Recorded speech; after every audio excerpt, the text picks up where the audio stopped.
Hello everyone. तो आज हम बात करने वाला आपके क्लाइमेट चैप्टर नंबर 4 क्लास 9 से क्लाइमेट। ठीक है, one of the most important chapter जिसको हम कह सकते हैं कि बहुत सारे बच्चों के दिमाग में चैप्टर बैठता ही नहीं है।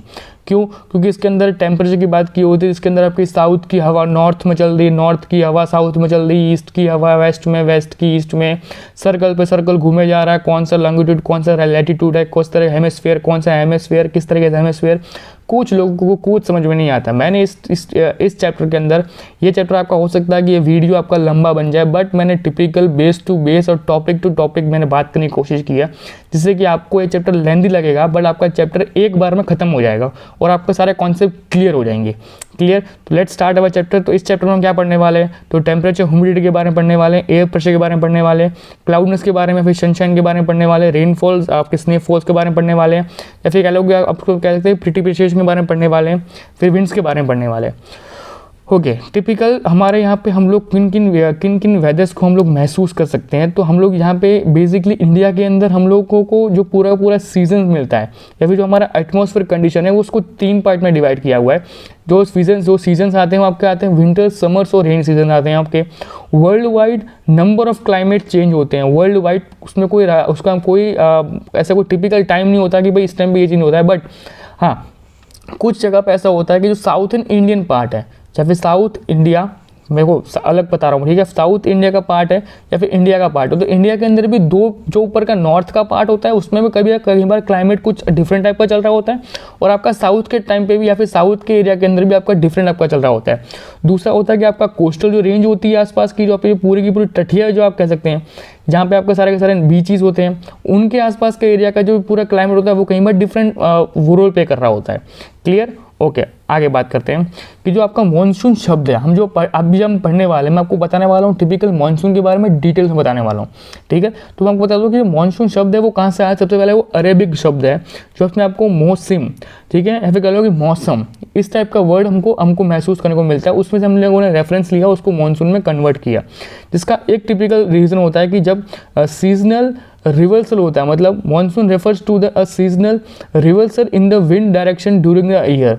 कई बार क्या होता है कि बहुत सारी चीज़ें ऐसी जो एकदम स्मूथ चल रही होती है, वो जैसे ही वो उसको रिवर्स में होता है ना, वैसे ही मॉनसून शुरू होता है। मतलब मैं आपको बताऊंगा आगे भी किस तरीके से मॉनसून की हमको आइडेंटिफाई कर सकते हैं कि भाई अब मॉनसून शुरू होने वाला है। फिर मॉनसून को आइडेंटिफाई करने के जो ईजी रूल्स हैं वो कौन कौन से रूल्स हैं, आगे बात करते हैं।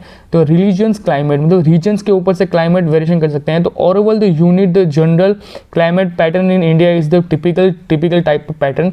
मतलब जिस तरीके से बाकी देशों के अंदर जिस तरीके से क्लाइमेट्स को चेंज करते हैं, उसी तरीके से इंडिया के अंदर क्लाइमेट चेंज नहीं होता है।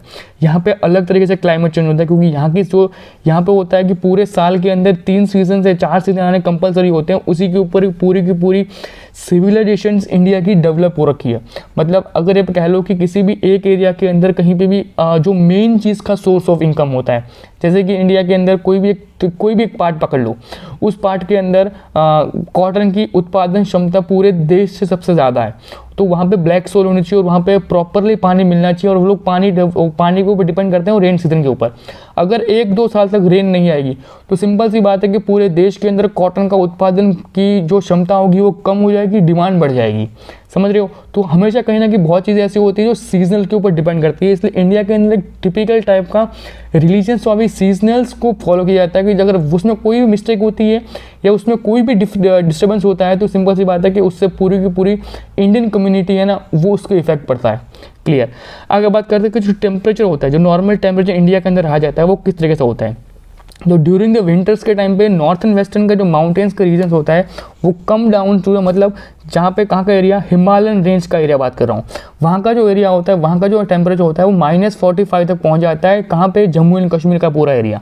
बट उसी के सामने जो आपका नीचे साउथर्न का एरिया होता है, मतलब त्रिवेंद्रमपुरम हमारा जो केरला का एरिया है, वहाँ पे टिपिकल सिर्फ 22 डिग्री के आसपास का सेल्सियस चलता है। क्यों? क्योंकि वहाँ तक जो पहुँचने वाली विंड्स हैं वो वहाँ तक पहुँच नहीं पाती है। राइट? मैं आपको बताऊंगा किस तरीके से विंटर, मॉनसून, समर किस तरीके से काम करता है। राइट? तो आपको इतना समझना है कि भाई जब ऊपर का टेम्परेचर -45 डिग्री तक है जम्मू कश्मीर का, तो भाई केरला का जो टेम्परेचर है वो कम से कम कुछ ना कुछ तो होना चाहिए, माइनस के आसपास तो होना चाहिए। उतना नहीं होता है। कितना होता है? सिर्फ और सिर्फ 22 डिग्री के आसपास का सेल्सियस का वहाँ पर पूरा टेम्परेचर आपको देखने को मिल जाता है। Same as it is in the summer.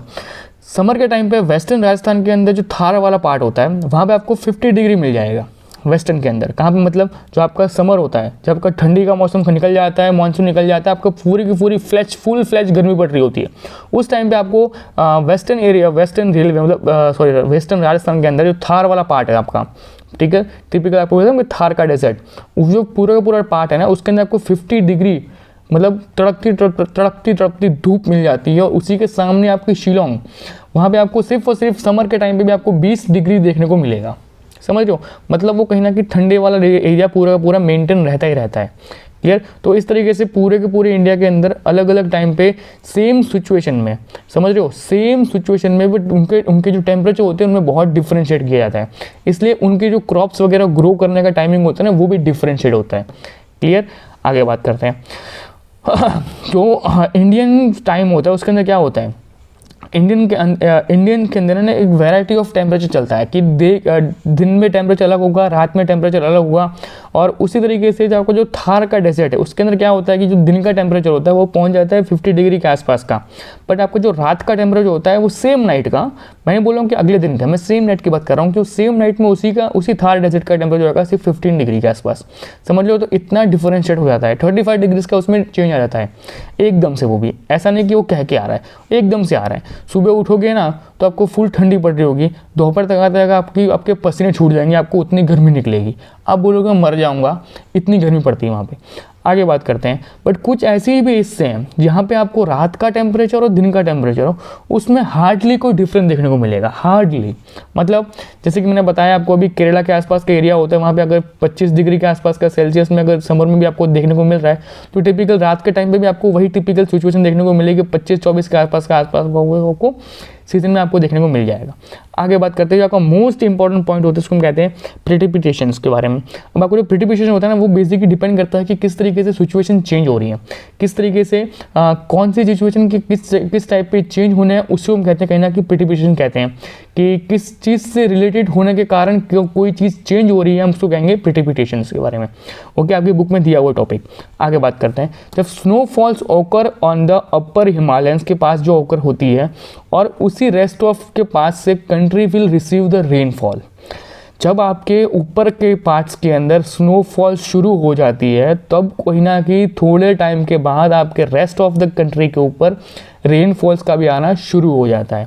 तो फॉर एग्जांपल्स आपको एक टिपिकल एक प्रेसिपिटेशन का एक एग्जांपल दिखाता हूँ कि इसमें टिपिकल क्या चीज़ होती है कि ओवर 400 सेंटीमीटर्स मेघालय के अंदर बारिश गिर चुकी होती है, बट उसी के सामने 10 सेंटीमीटर से भी कम बारिश लद्दाख और वेस्टर्न राजस्थान की जो थार का डेजर्ट है वहाँ पर आपको देखने को मिलती है। मतलब सेम सिचुएशन होती है, बट कई बार कुछ सिचुएशन के अंदर किसी भी जज का वे कैफी किसी भी जगह का क्लाइमेट कंडीशन उस टाइम पे नहीं पहुंच पाती, वहाँ तक की विंड फ्लो नहीं होती है, इसलिए नहीं हो पाती।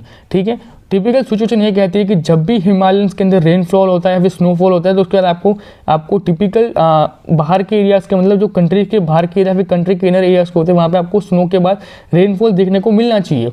बट कुछ एरिया ऐसे होते हैं जहाँ पे आपको देखने को मिलता ही नहीं है, राइट। ऐसे की सिंपल सी बात है, हिमालयन रेंज पूरा का पूरा लद्दाख के आसपास का एरिया है, फिर भी वहाँ पे सिर्फ 10 सेंटीमीटर के आसपास आपको रेनफॉल देखने को मिल जाती है। बट उसी के सामने आपका जो आपका मेघालय वाला पूरा पार्ट है वहाँ पे आपको हर साल 400 सेंटीमीटर से ज़्यादा डबल देखने को मिल रही है। मतलब सुबह शाम, सुबह उठो, कुछ भी करने जा रहा हो, बारिश गिर पे जा रही है। समझ रहे हो। ओके, आगे बात करते हैं कि country will receive in normally rainfall in the June to September. जून और सितंबर के अंदर नॉर्मली हमको रेनफॉल्स देखने को महसूस मिल जाती है, बट तमिलनाडु के जो कोस्टल एरियाज़ है ना वहाँ पे मानसून आती है अक्टूबर-नवंबर में। क्यों? क्योंकि वहाँ तक की जो विंड फ्लो होती है वो चेंज होकर डिफरेंट डायरेक्शन में चेंज होने के बाद आती है, इसलिए। समझ रहे हो। ओके, ये भूलना मत कि रेनफॉल हमेशा विंड डायरेक्शन में डिपेंड करती है। बाकी पूरे देश के अंदर जून और सितंबर से, जून से लेकर सितंबर तक आपको रेनफॉल देखने को मिल जाएगी, बट तमिलनाडु और कोस्टल एरियाज़ के अंदर, मतलब साउथ के मोस्ट ऑफ पार्ट्स के अंदर आपको रेनफॉल देखने को मिलेगी अक्टूबर-नवंबर के आसपास में। क्यों इतनी लेट देखने को मिलती है? क्योंकि वहाँ की जो क्लाइमेट कंडीशन होती है, वहाँ का विंड फ्लो होता है वो लोअर रेट में फ्लो कर रहा होता है, वहाँ का जो एयर प्रेशर होता है वो डिफरेंट वर्कआउट कर रहा होता है, क्योंकि वहाँ तक जो ऊपर से हिमालयन से जाके निकल के जब जो एयर जहाँ पे पहुँचने वाली होती है ना, वहाँ तक एयर फ्लो हो नहीं पाती है, तो उस एयर को पूरा का पूरा कन्वर्ट होकर पूरा हेमिस्फीयर हेमिस्फीयर को आधा घूमने के बाद फिर से आके तमिलनाडु के आसपास के एरिया में गिरना पड़ता है, समझ रहे हो। तो इस टाइप की डिफरेंट सिचुएशन वहाँ पे चलती है।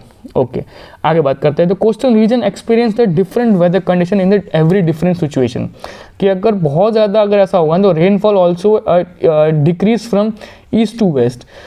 नॉर्मल क्या होता है, आपकी वेस्ट से हवा चलती है ईस्ट की तरफ, मतलब गुजरात से हवा निकलती है, वो जाती है कहाँ तक, आसाम की तरफ। ये होता है आपका टिपिकल सिचुएशन कि आपकी पूरी की पूरी हवा यहाँ से वहाँ बहती है। बट कई बार क्या होता है कि तमिलनाडु के आसपास या फिर कोस्टल के एरियाज़ के अंदर क्या होता है कि जब समुद्र के आसपास का एरिया है ना, तो वहाँ पे क्लाइमेट कंडीशंस चेंज हो सकती हैं। मतलब आपको ये याद रखना है कि सिंपल सी बात है कि जिस भी एरिया के अंदर रहते हो तो वहाँ पे आपको अगर आप बीचेस के आसपास के रहते हो तो वहाँ का जो क्लाइमेट कंडीशन होगा वो दूसरी सिटीज़ से आपका डिफरेंशिएट किया जाता है। क्यों? क्योंकि आपके आसपास में जो विंड आ रही होती है वो टिपिकल समुद्र के माध्यम से वो विंड फ्लो के तट तक आ रही होती है, समझ रहे हो। तो आपने कभी ये देखा कि आपके शहरों से हवा निकल के पानी को अंदर लेके जाके और पानी को उस साइड लेके जा रही है? नहीं, पानी को कोई कहीं लेके नहीं जाता, पानी उल्टा वहाँ से आके आपके शहरों तक पहुँचता है, समझ रहे हो। तो जो विंड होती है ना वो पानी के ऊपर जनरेट होती है और वहाँ से वो टिपिकल फ्लो होके आपके शहरों तक पहुँचती है, समझ रहे हो। तो हमेशा याद रखना, कोस्टल एरिया होते हैं वहाँ की जो क्लाइमेट कंडीशन होती है इनडायरेक्टली वो चेंज होती है। ओके, आगे बात करते हैं क्लाइमेट कंट्रोल के ऊपर। ये क्लाइमेट को किस तरीके से कंट्रोल किया जा सकता है या फिर कंट्रोल हम कर सकते हैं। तो permanent factor will be the governor general unit, okay, governor या फिर govern of the general nature of the climate end of the any location in the earth is called the factors of the climate control. मतलब जो चीज़ें आपकी typically generally naturally typically हो रही है उनके ऊपर, जिनके ऊपर ह्यूमन बींग्स का कोई हाथ नहीं है, वो आपकी टिपिकली क्लाइमेट कंट्रोलेबल होती है, जिसके ऊपर इंडियन या फिर कोई भी इंसान हो वो कंट्रोल नहीं कर सकता। इनडायरेक्टली क्लाइमेट को कोई इंसान कंट्रोल नहीं कर सकता, हर सिर्फ उसको बिगाड़ सकते हैं, ठीक है। ये सबको पता है कि क्लाइमेट को कंट्रोल कोई नहीं कर सकता, बस उसको ह्यूमन बींग बिगाड़ सकते हैं। जो इंसान क्लाइमेट को कंट्रोल कर सकता है मतलब समझ लो कि वो इस पूरी दुनिया के ऊपर राज कर सकता है, ठीक है। क्लाइमेट कंट्रोल मतलब वो टिपिकल सिचुएशन है। अगर आज मेरे हाथ में क्लाइमेट कंट्रोल को करने वाला कोई यंत्र हो तो मैं उन देशों के ऊपर कभी जाने दूंगा ही नहीं बारिश को, कि जहाँ पे वो लोग उन चीज़ों की डिमांड ही ना कर पाए, समझ रहे हो। अगर मुझे लगता है कि भाई चाइना पाकिस्तान वाले एरिया से वहाँ पे ये चीज़ का प्रोडक्शन बहुत ज़्यादा हो रहा है और इसी के ऊपर उनकी पूरी की पूरी अर्थ या फिर पूरी की पूरी इकोनॉमी इनके ऊपर डिपेंड है, तो मैं सिंपल सी बात है अगर वो लोग पानी पर डिपेंडेबल है तो मैं उनके साथ जो जाने वाली जितनी नदियाँ हैं जो कुछ भी वहाँ पे उतना पानी पहुँचाऊंगा ही नहीं, मैं उतना पूरा पूरा पानी स्टोर कर लूँगा, फिर उनको पानी को रोक दूँगा, मेरे पास ऐसी ताकत है, ठीक है। तो होगा क्या, तो सिंपल सी बात है कि जो पूरा देश जिसके ऊपर डिपेंड है वो अगर वो चीज़ की सप्लाई बंद कर दोगे तो पानी, सपोज इंडिया की समझ लो कि पूरा पूरा देश गिर जाएगा, उसकी इकोनॉमिक 6 महीनों के 8 महीनों के अंदर पूरी डाउन चली जाएगी, समझ लो। पानी के कारण या फिर कह लो किसी भी चीज़ को ना उगाने के कारण पूरी की पूरी सब कुछ तहस नहस हो जाएगा उस देश के अंदर। तो इंडिया के होगा क्या, मैंने एक देश को घर बैठे उड़ा दिया। अगर मेरे पास क्लाइमेट कंट्रोल की कोई चीज़ होती तो, या मेरे पास कोई ऐसा यंत्र होता तो हमारे पास नहीं है। इसलिए कहते हैं कि climate control is also control by also his own self by the natures. Nature से उसको ऑटोमेटिक कंट्रोल करता है, उसको और नेचर कंट्रोल नहीं कर सकता। ओके, दूसरी बात होती है कि जो क्लाइमेट कंट्रोल होता है वो हमेशा इक्वेटर के नॉर्थ और साउथ डायरेक्शन के ऊपर चलता है। इसमें हम लैटिट्यूड का एग्जाम्पल्स के रूप में लेते हैं। As a result of the air जितना भी टेम्परेचर होता है वो डिक्रीज होता है by to north to south की तरफ जाते जाते धीरे धीरे डिक्रीज होता है। मतलब साउथ से नॉर्थ को दिशा में जाने वाला जो हवा होती है वो बहुत कम होती है, बस जो नॉर्थ से आपकी हिमालयन रेंज है वहाँ से आपके साउथ तक आने वाली जितनी भी हवा होती है ना वो धीरे धीरे डिक्रीज होना शुरू होती है, बढ़ती नहीं है। वहाँ से यहाँ तक कहाँ तक उनका जो एयर प्रेशर होता है वो भी कम होता जाता है धीरे धीरे, ठीक है। ओके, आगे बात करते हैं कि उनका हमको पता कैसे चलता है। तो उनका हमको पता चलता है कि जब हम कह सकते हैं कि सी लेवल से जब जो हवा आने वाली होती है वो हवा जब सी लेवल से आके नॉर्मल हवा से टकराती है ना तो उसको वो एक लेस डेंसिटी में कन्वर्ट कर देती है। मतलब आपको समझ में आ जाएगा कि कभी कभार क्या होता है ना कि ऊपर से हवा चल रही है, मतलब ठंडी हवा ऊपर हिमालय के साइड से चलती हुई आ रही है, ठीक है, और यहाँ पे साउथ की साइड से आपको टिपिकल गर्म हवा बहती जा रही है। तो होगा क्या, तो बीच का जो एरिया जहाँ पे ये जो दोनों टकराएंगी ना वो एरिया के अंदर ये जो पूरी की पूरी जो ठंडी हवा है वो गर्म हवा के जो मॉइस्चर्स होंगे उनको कन्वर्ट कर देगी और आपको कई बार क्या होगा कि समर के अंदर भी आपको ठंडी का एहसास होना शुरू हो जाएगा। कई बार होता है, बहुत बार होता है, बट वो एक ठंडी का एहसास इसलिए होता है क्योंकि आपको उस टाइम में एहसास दिलवाते हैं वो लोग कि अब मानसून आने वाला है। समझ रहे हो, ये होता है टिपिकल एक इंडिकेटर जिसके अंदर को आइडेंटिफाई कर सकते हो कि मानसून इस तरीके से आता है। ओके, आगे बात करते हैं जो प्रेशर ऑफ द विंड्स है सिस्टम, उसको इस तरीके से सिस्टम को इस तरीके से क्रिएट किया गया है कि उसके एल्टीट्यूड उसको लैटिट्यूड्स के ऊपर इसको पूरा का पूरा इस तरीके से इन्फ्लुएंस होता है कि भाई टिपिकल जिस जगह पे इनका पूरा मिक्सअप होता है उस जगह पे पूरा रेन पार्ट्स उस एरिया के अंदर गिरी जाता है, समझ रहे हो। और याद रखना कि जब मानसून की डेट्स डिक्लेयर होती है ना, या फिर जब मानसून को सबको पता होता है कि मानसून इस टाइम से इस टाइम पे आता है, तो सिंपल सी बात आपको इतना पता होना चाहिए कि हमेशा याद रखना कि नॉर्थन हेमिस्फीयर से हवा चलती है साउथर्न हेमिस्फीयर के साइड पे। तो जितने भी आपकी हिमालयन रेंज की हवा होगी ना, वो सिंपल सी अगर वहाँ से हिमालयन रेंज से हवा नहीं आएगी ना, तो नीचे से सारी की सारी गर्म हवा ऊपर की तरफ ट्रेवल करती होगी। मतलब साउथ की साइड से जितनी भी गर्म हवा है ना, वो आपकी गुजरात राजस्थान यहाँ से पूरा हवा कवर करती जाएगी और आपको बहुत ज़्यादा गर्मी लगेगी। बट आपको जैसे ही आपको पता चलेगा ना कि 2-3 महीने के बाद ठंडा वातावरण हो रहा है, मतलब होगा क्या कि जैसे ही ऊपर की हवा रोटेशन करेगी, रिवर्स करेगी, मतलब जब उसको पूरा सर्कल मारना होता है वो सर्कल मान लेती है। जब उसको लगता है कि अब मुझे रिवर्स करना है, रिवर्स होती है ऑटोमेटिक नहीं है, रिवर्स होती है आपके वर्ल्ड की दूसरी डायरेक्शन के कारण होती है। मतलब आपकी जो वर्ल्ड के अंदर दूसरे हेमिस्फीयर के अंदर फिर कह लो कि जो पूरे सेकंड जो कॉन्टिनेंट होते हैं ना, वहाँ की जो हवा होती है ना, वो हवा ट्रेवल करके आ रही होती है और इंडियन कॉन्स्टिट्यूशन होता है या फिर कह लो कि इंडियन कॉन्टिनेंट है, उनके ऊपर जब वो आती है टकराती है उसको रिवर्स करवाती है। और जब वो रिवर्स करवाती है तो उसके बाद वो हिमालयन रेंज से होते हुए घूम के फिर से आती है और उसके बाद आपको यहाँ पे महसूस होता है ठंडी हवा के बारे में, तब आपका मानसून स्टार्ट होता है। तो ये आपका टिपिकल प्रेशर के बारे में मैंने बता दिया कि किस तरीके से ये चीज़ वर्कआउट करती है। आगे बात करते हैं the factors affecting the Indian climates, Indian climate को किस तरीके से और भी चीज़ें इफेक्ट कर सकती हैं। तो लो आपका लैटिट्यूड जो पूरा पार्ट होता है इसको हम कहते हैं tropical zone of the southern line, ठीक है, जो आपको ट्रॉपिक ऑफ कैंसर होता है, जो आपको 23 डिग्री के आसपास का एरिया जिसके अंदर आप इंडिया को 2 इक्वल पार्ट्स में डिवाइड करते हो। जो आपका ट्रॉपिक ऑफ कैंसर है वो टिपिकल इंडिया को 2 इक्वल पार्ट में डिवाइड करता है और ये इंडिया के बीचों बीच से निकलता है, कच्छ से होता हुआ वेस्ट में कच्छ से होता हुआ ईस्ट के अंदर मिजोरम के अंदर ख़त्म होता है, ठीक है। और ये आपका टिपिकल ऐसी लाइन जो आपको इंडिया को टिपिकल 2 पार्ट्स में इक्वल डिवाइड करती है। ओके, आगे बात करें जो उसका एल्टीट्यूड होता है, एल्टीट्यूड मतलब one of the most important चीज़ होती है। क्यों? क्योंकि जो आपका नॉर्थन के पास जो जितने भी आपके माउंटेन्स हैं उसका जो एल्टीट्यूड, उसका जो एवरेज एल्टीट्यूड होता है या फिर कह रहा हूँ कि एवरेज एवोल्यूशन हुआ है, जितना हुआ है तो अबाउट 6000 मीटर्स के आसपास वो उतने ऊँचे हैं। बट आपके जो कोस्टल एरियाज होते हैं, जो आपके समुद्र के आसपास के एरिया है, जो आपके कोस्टल एरियाज जो आपके आइलैंड्स वगैरह हैं, वहाँ पे मैक्स टू मैक्स आपको जो 30 मीटर के आसपास आपको आसपास के एरिया के अंदर, मतलब 30 मीटर के आपके आसपास में आपको हिल्स देखने को मिल जाएंगे। ओके, बट जो आपकी 30 मीटर वाले हिल्स है ना, वो आपके इफेक्टिवली किसी को इतना हार्मफुल नहीं कर पाते हैं, समझ लो। इसलिए हमेशा कहता है कि जो हिमालयन रेंज से आने वाली हवा होती है उनको रोकने वाली कोई चीज़ बनी नहीं चाहिए। इसलिए आपका विंड फ्लो एकदम परफेक्टली चल रहा होता है, परफेक्टली वो सारे के सारे मानसून्स सारे सीजन परफेक्टली वर्कआउट करता है। ओके, आगे बात करते हैं जो आपके सेंट्रल बेसिस एरिया के होता है, मतलब जो आपका सेंट्रल एशिया है वहाँ का जो पूरा का पूरा क्लाइमेट डिपेंड करता है वो टिपिकल हिमालय के ऊपर डिपेंड करता है। ओके, आगे बात करते हैं pressure and the winds. Pressure wind के अंदर आपको टिपिकल 3 चीज़ें पढ़नी बहुत इंपॉर्टेंट होगी। पहली चीज़ होती है प्रेशर एंड सरफेस विंड, दूसरी आती है आपकी अपर एयर कस्टमाइजेशन या फिर कह लो कि सर्कुलेशन कैसे हो, या फिर कह लो कि वेस्टर्न साइक्लोन डिस्टर्बेंस, या फिर कह लो कि साइक्लोन या ट्रॉपिकल साइक्लोन्स। ये चीज़ आपको पढ़नी बहुत इंपॉर्टेंट है क्योंकि इसके ऊपर पूरा कहीं ना कहीं प्रेशर और विंड सर्फेस के बारे में आपको समझ में आ जाएगा कि किस तरीके से विंड सर्फेस विंड पे या फिर सरफेस के ऊपर काम करती है। समझ लो, आपने ऊपर का तो पार्ट पढ़ लिया अभी तक कि ऊपर की साइड पे आपको समझ में आ चुका है कि किस तरीके से हिमालयन विंड्स आती है, साउथ की साइड से गर्म हवा चलती है और वहाँ से रेन फ्लो होती है या फिर वहाँ पे समर हो जाता है, विंटर हो जाता है, आपको समझ में आ चुका है। अब बात है कि वही प्रेशर वो किस तरीके से सरफेस के ऊपर पूरा वर्कआउट कर सकते हैं, मतलब जो आपको महसूस होता है ना कई बार लू लगना या फिर वो चीज़, वो किस तरीके से आपको महसूस होता है। आज हम उनके बारे में बात करते हैं, ठीक है। तो उनके बारे में कैसे बात कर सकते हैं, तो उनके बारे में बताते हैं कि भाई वो जो टिपिकल हवा होती है, सरफेस एरिया होती है, वो हमेशा नॉर्थ टू ईस्टर्न साइड चलती है, मतलब नॉर्थ से ईस्ट साइड चलती है। मतलब ये समझ लो कि यूरोपियन कॉन्टिनेंट से होती हुई वो ऑस्ट्रेलिया कॉन्टिनेंट तक जाती हैं। समझ में आया आपको? हमारे देश के हिसाब से आप अगर ये सोच रहे हो कि इंडियन रिलीजन्स में अगर तुम नॉर्थ से ईस्ट गिनोगे तो सिंपल सी बात है आपको जम्मू कश्मीर से आसाम गिनना पड़ेगा। तो बीच का जो आपका ये जो वेस्ट वाला पार्ट हो चुका, जो आप गुजरात से लेकर नीचे कन्याकुमारी वाला पार्ट है, उसमें क्या लू नहीं आती होगी?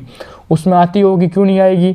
तो उसको लाने के लिए क्या हुआ, अभी आप कितना इमेजिन करो कि इंडिया आपके सामने है और इंडियन जो जितने भी आपका वर्ल्ड कॉन्टिनेंट उसमें इतना समझ लो कि साइड में आपका यूरोपियन है, उस यूरोप से आप एक लाइन खींचो और वो लाइन सीधी जाएगी आपके ऑस्ट्रेलिया तक। तो ये पूरा बीच में पार्ट आया ना, उसको हम कहेंगे नॉर्थ टू ईस्ट। समझ में आ गया आपको? अब इसको कहेंगे हम नॉर्थ टू ईस्ट। इस तरीके से पूरा का पूरा आपका विंड जो सरफेस एरिया विंड होती है वो इस तरीके से कवर होती है। क्लियर?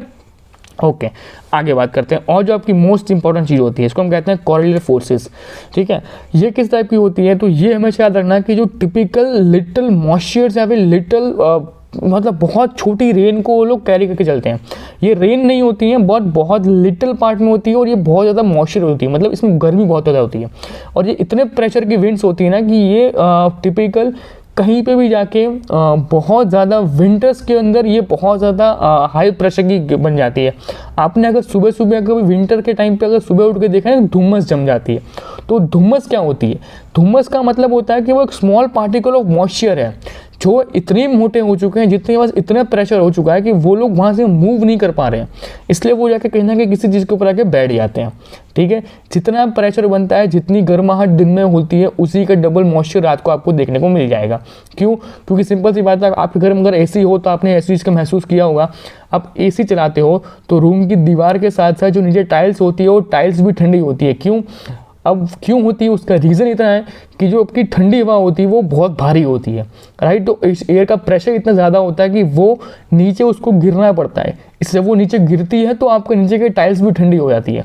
बट उसी के टाइम पे आप अपने छत को छू के देखना, तो छत का टेम्परेचर नीचे का हाथ को जो आपका जो टाइल्स का टेम्परेचर होगा उसमें बहुत डिफरेंस होगा। समझ रहे हो?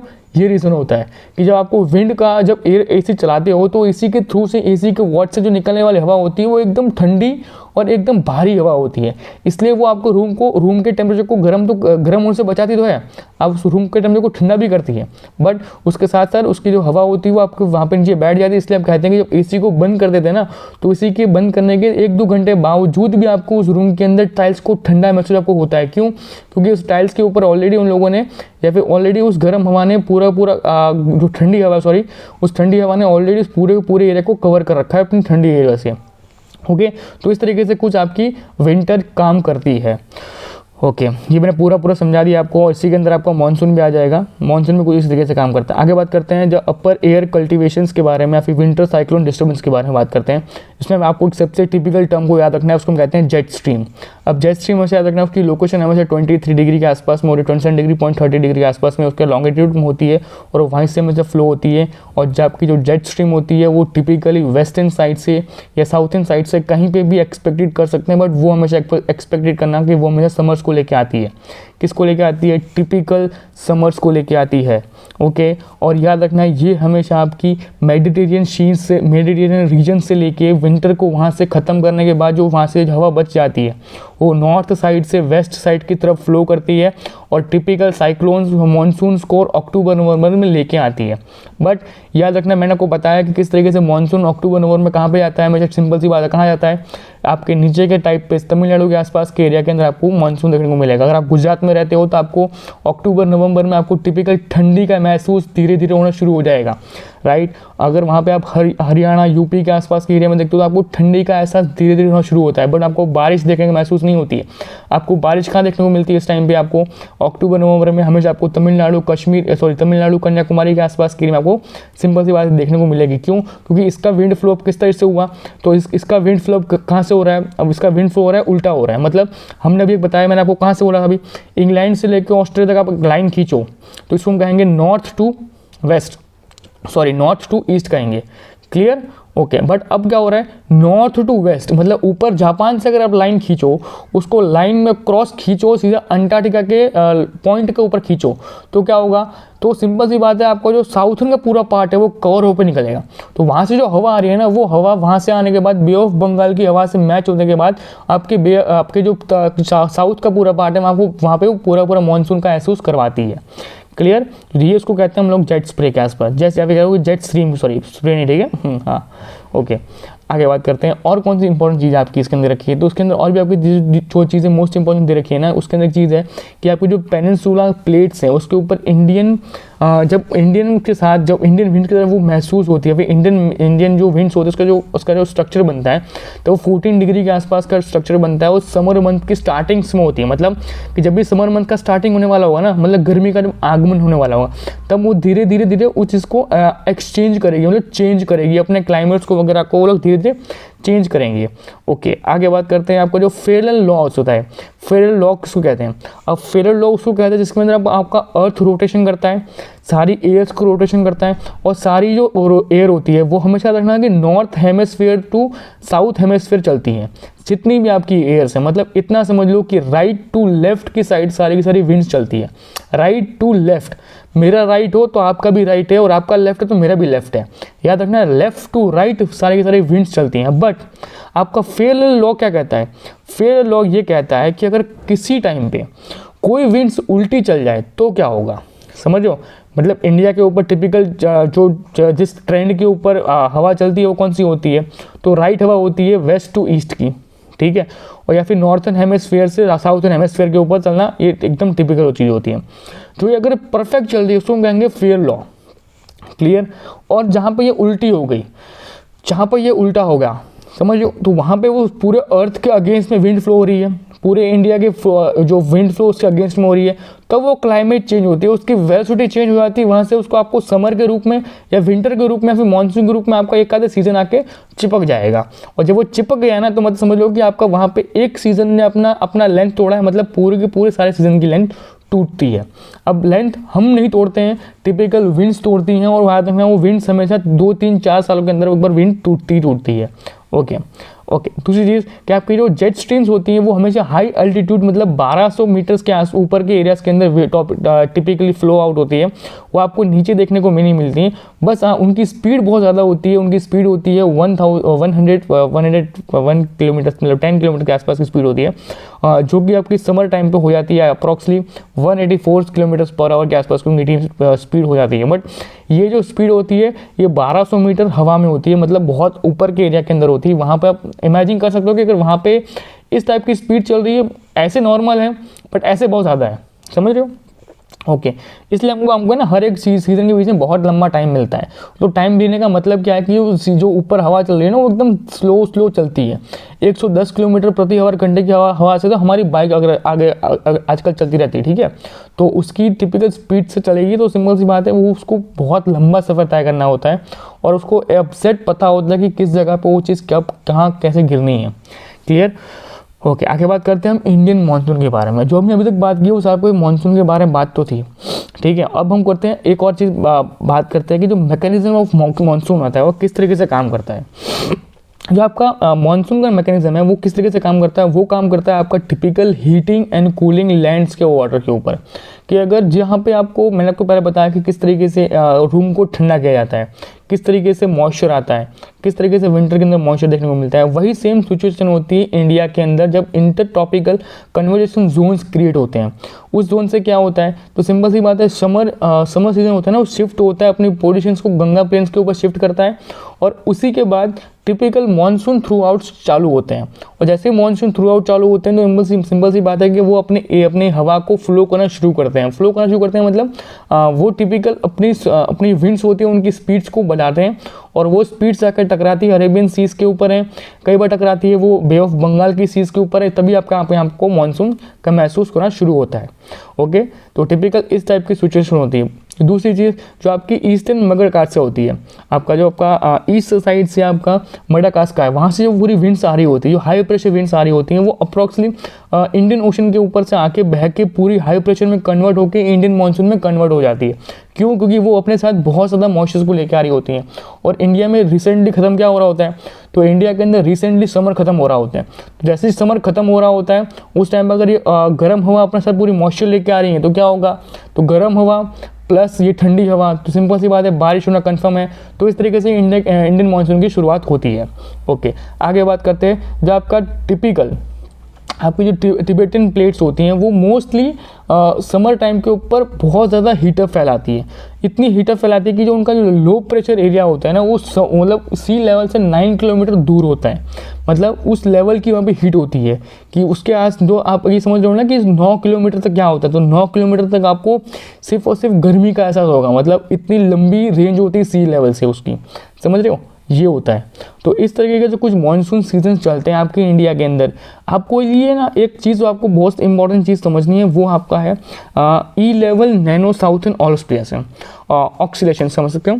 इसको हम क्या कहते हैं, इसको हम कह सकते हैं कि ये इनडायरेक्टली कंप्यूटर प्रिडिक्ट मशीन होती है जो आपका टिपिकल मानसून को प्रिडिक्ट करती है कि आपका मानसून कब आने वाला है, ठीक है। और ये कब प्रिडिक्ट करती है कि जब कोई भी विंड्स अपनी दिशाओं को चेंज करती है, कोई भी दो विंड्स होंगी, अगर कोई विंड्स अगर वो नॉर्थन ऑस्ट्रेलिया से पसार होके सिंपल एशिया की तरफ कन्वर्ट हो रही है, अगर वो रूटीन में चल रहा है तो इट्स ओके, पर जैसे ही उसने वहाँ पे इंडियन ओशन की करंट्स को भी कट कर दिया, तो अब सिंपल सी बात है, अगर यहाँ से गर्म हो गई है और वहाँ से इंडियन ओशन की ठंडी हवा है, तो जब ये दोनों टकराएंगी ना, तो वहाँ पे कुछ टिपिकल सिचुएशन में हो सकता है कि वहाँ पे अगर बारिश गिर गई तो बहुत ज़्यादा बारिश गिर जाएगी।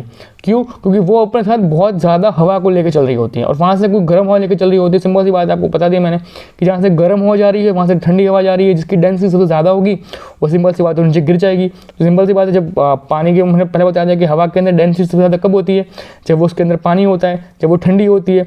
सबसे हल्की कब होती है, तो सबसे हल्की कब लगती है अपने को, जब समर होता है, जब हमको लू लगती है, राइट। जो आपको टिपिकल चीज़ें समझनी है। तो इस तरीके से वो लोग आइडेंटिफाई करते हैं कि ईएल नैनो फिनोमेना इस तरीके से वर्क करता है, ठीक है। वो साउथर्न एक्लोसन को कनेक्ट करते हैं जिस तरीके से जब भी विंड्स को एक्सचेंज किया जाता है। और याद रखना कि हमेशा याद रखना कि जब भी इस डाटा को चेंज करना होता है तो डाटा हमेशा 2 से 5 साल के अंदर चेंज होता है, मतलब हर साल सेम सिचुएशन नहीं चलती है, हर बार सेम आपको क्लाइमेट देखने को नहीं मिलता। कई बार ऐसा होता है कि आपके पास आपके एरिया में बहुत ज़्यादा बारिश हुई होती है, तो नेक्स्ट ईयर अगले साल आने वाले में अगले साल में आपको बारिश देखने को नहीं मिलती है, राइट। तो हर बार जो फेनोमेना होता है, जो ईएल फेनोमेना होता है, वो हर बार चेंज होता है और उसका चेंज होने का टाइमिंग होता है हमेशा 2 से 5 साल के बीच में वो चेंज होता रहता है।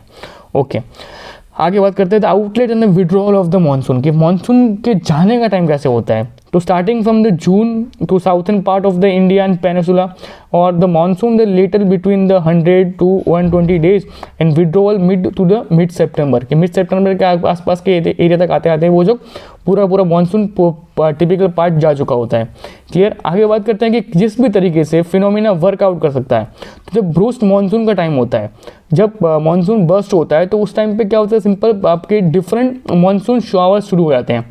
डिफरेंट टाइप में आपको वेट और ड्राइंग स्प्रिंग देखने को मिल जाएंगी। क्यों? क्योंकि मानसून के अंदर मैं कुछ बताया ना कि मानसून स्टार्ट होता है तो वो डायरेक्ट स्टार्ट नहीं होता है। कई बार क्या होता है कि वो अपनी एक छोटी सी झलक दिखाने पहले आता है, उसके बाद वो जब उसको महसूस होता है कि जब उसको एकदम गर्म हवा जहाँ पे महसूस होती है ना, वो वहाँ जाकर गिर जाता है। ठीक है, मैंने को पहले बताया कि उसको गिराने के लिए गर्म हवा चाहिए आपको, गर्म हवा नहीं मिलेगी वो गिरेगा नहीं। ओके, आगे बात करते हैं आउटसाइड ऑफ द मानसून, कि आउटसाइड ऑफ द मानसून किस तरीके से होता है। जो साउथर्न ट्रिप्स होती है पेनिनसुला की होती है, जो फर्स्ट वीक के जून में आ जाती हैं, मतलब जो आपके साउथर्न पार्ट्स होते हैं वहाँ पे आपकी जो फर्स्ट वीक के अंदर आपको सिंपल सी बात है पेनिनसुला के अंदर पेनिनसुला पार्ट्स अगर होगा तो वहाँ पे आपको जून में देखने को मिल जाएंगी। तो 2 parts of the Arabian sea branch and the bay of Bengal branch. Monsoon के आने के 2 ब्रांचेस होते हैं, एक होता है अरेबियन सी वाला पार्ट, दूसरा होता है आपका बे ऑफ बंगाल वाला पार्ट।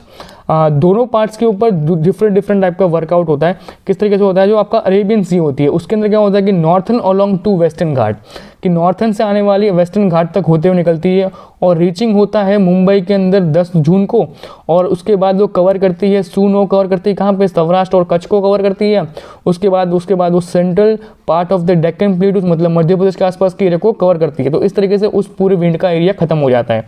आगे बात करते हैं कि जो बे ऑफ बंगाल का एरिया होता है, तो बे ऑफ बंगाल का जो मानसून शुरू होता है वो आसाम के अंदर फर्स्ट वीक ऑफ जून से शुरू हो जाता है। और फर्स्ट वीक ऑफ जून के बाद जब वहाँ से जब हवा निकल रही होती है तो हवा वेस्टर्न माउंटेन रेंज से होती हुई गंगा प्लेटू से होती हुई बाद में वापस से मिडल में आ जाती है, मतलब मध्य प्रदेश में आगे वापस मिल जाती है। मतलब बीच के जितने पार्ट्स हैं ना उनके आसपास के एरिया डिपेंड इन रेंज के इसके ऊपर करता है कि अगर आसाम के अंदर बारिश जितनी होती है, अगर बहुत ज़्यादा बारिश होती है तो उतना इनडायरेक्टली वो आइडेंटिफिकली आपको पता चल जाता है कि भाई इस बार की बारिश बहुत ज़्यादा है। अगर आपको पता चलता है कि आसाम के अंदर ही बारिश कम हुई है तो आसपास का जो पूरा बिहार वाला हरियाणा वाला पूरा एरिया है वहाँ तक आता है तो बारिश बहुत कम हो जाएगी। वही सेम चीज़ हमारे यहाँ पे होती है कि हमको दिखता है कि मुंबई के आसपास के एरिया में बहुत ज़्यादा बारिश हो गई है, मतलब आपको पता चल जाता है कि भाई इस बार सौराष्ट्र के अंदर, उसके गुजरात के आसपास के एरिया के अंदर बहुत ज़्यादा बारिश होने वाली है। तो इस तरीके से हम लोग आइडेंटिफाई कर पाते हैं 2 वे से कि किस एरिया के अंदर कितनी बारिश इनडायरेक्टली होने वाली है इन फ्यूचर।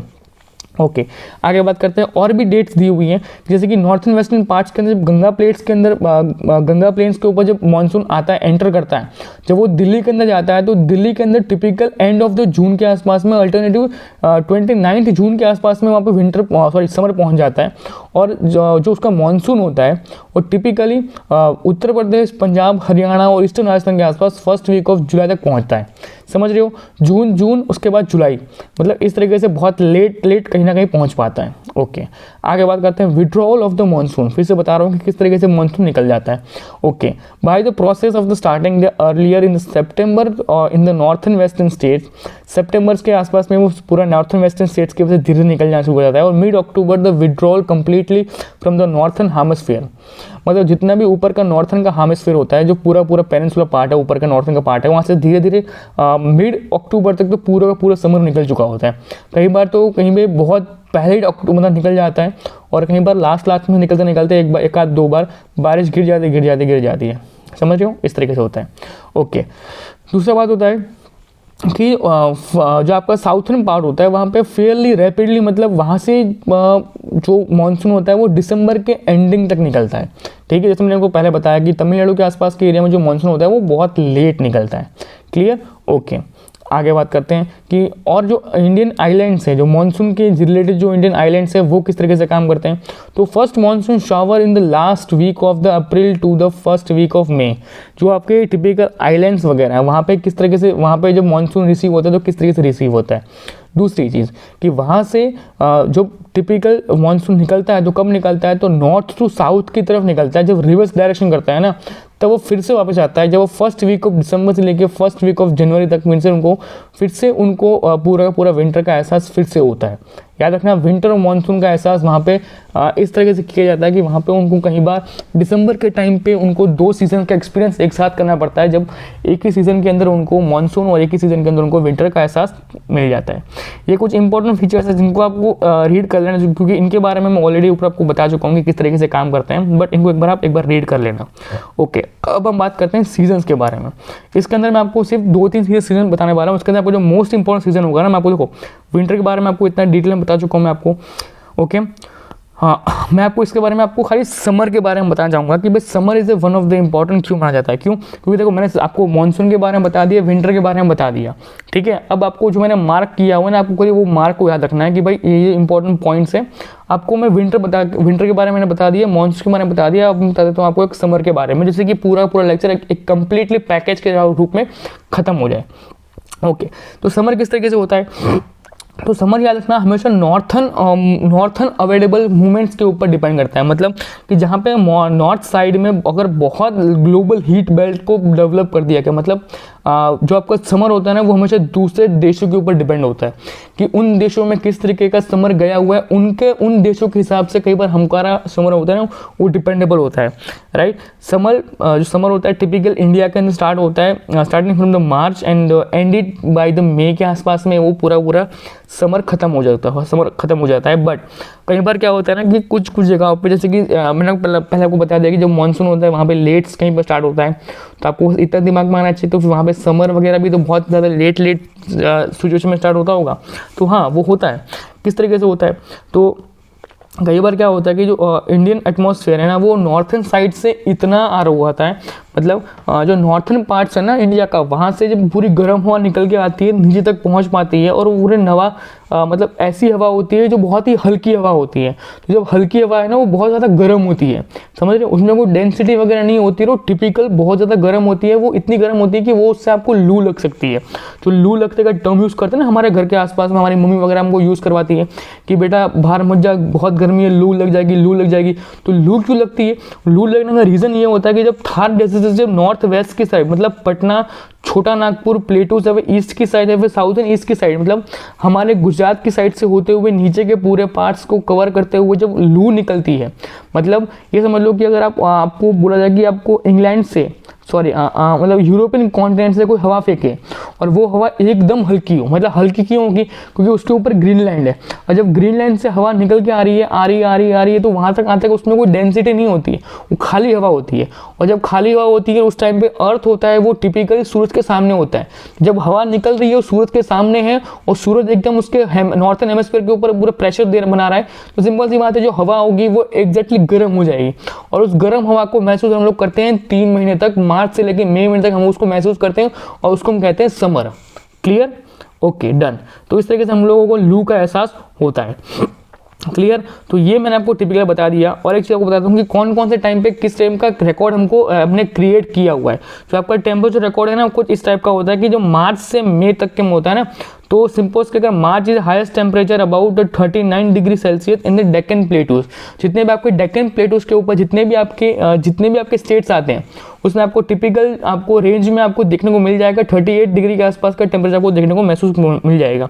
अगर आपका देश अगर आपका स्टेट गुजरात मध्य प्रदेश के आसपास का है तो आपको अप्रैल महीने के अंदर आपको 42 डिग्री का सेल्सियस आपको टिपिकल महसूस करने को मिलेगा। हाँ, कुछ सिटीज ऐसे होंगे जहाँ पे आपको जिसका महसूस करने को नहीं मिल सकता है, but typical all over the पूरे स्टेट्स का जो टेम्परेचर होगा वो टिपिकल 42 डिग्री के आसपास का रहेगा। क्यों? क्योंकि हम लोग, सिंपल सी बात है, इंग्लैंड ऑस्ट्रेलिया के बीच में हम लोग पूरा का पूरा सर्वाइव करते हैं, और हमारे पास से जो थार डेजर्ट होता है वो बहुत नज़दीक होता है, तो वहाँ से डायरेक्ट जो हवा गर्म निकल रही होती है उसका एहसास सबसे पहले हमको गुजरात को होता है, फिर मध्य प्रदेश को होता है, फिर आपके पूरा आगे स्टेट को निकल जाता है। क्लियर? ओके। आपका जो मई के अंदर जो आपका नॉर्थ वेस्टर्न पार्ट होता है वो एक्सपेक्टेड होता है 45 डिग्री के आसपास का, मतलब जो आपका ऊपर का पार्ट है, मतलब नॉर्थ एंड वेस्ट का पार्ट, मतलब कि जहाँ से आपका पूरा दिल्ली हरियाणा ये पूरा सिचुएशन होता है, ये जो पूरा पार्ट होता है वहाँ का जो पूरा रिपोर्ट होता है वो होता है 45 डिग्री के आसपास का, मतलब वहाँ पे भी पूरी हवा चलती है 45 डिग्री के आसपास में। क्लियर? ओके। और बाकी जो आपका पेनिनसुला का जो पूरा एरिया होता है वहाँ पे रिमेनिंग जो प्लेट्स होती हैं वो स्लोली मतलब लो डाउन चलती है, मतलब आपका जो आसाम वगैरह पूरा जो 7 सिस्टर का पूरा पार्ट होता है वहाँ पे आपको टिपिकल इतनी ज़्यादा समर्स को महसूस नहीं होता है। बाकी मैंने आपको रेनी के बारे में बता दिया, मानसून के बारे में बता दिया, विंटर के बारे में बता दिया। ओके, देखो मैंने इनको मैंने टिक मार्क भी नहीं किया क्योंकि मैंने आपको इनके बारे में ऑलरेडी आपको बहुत ज़्यादा डिटेल में बता दिया है। क्लियर? बाकी आपको इनको एक बार रीड करना ही करना है, एक बार कंपलसरी इनको रीड कर लेना, वरना डाउट्स वगैरह लाइफ टाइम रह जाएंगे और डाउट्स क्लियर नहीं होंगे, तो इनको प्लीज़ एक बार रीड कर लेना। ओके, नीचे इनके डिस्क्रिप्शन, मैंने हर एक चैप्टर की नोट्स को डिस्क्रिप्शन में देता हूँ, जाके उनको डाउनलोड करो, जिससे कि आपके पास एक नोट्स के रूप में एक वीडियो तो रहेगा, बट आपके पास नोट एक फिजिकल रूप में रहेगा, जिनको आपको मन करेगा तब आपको उनको पढ़ पाओगे।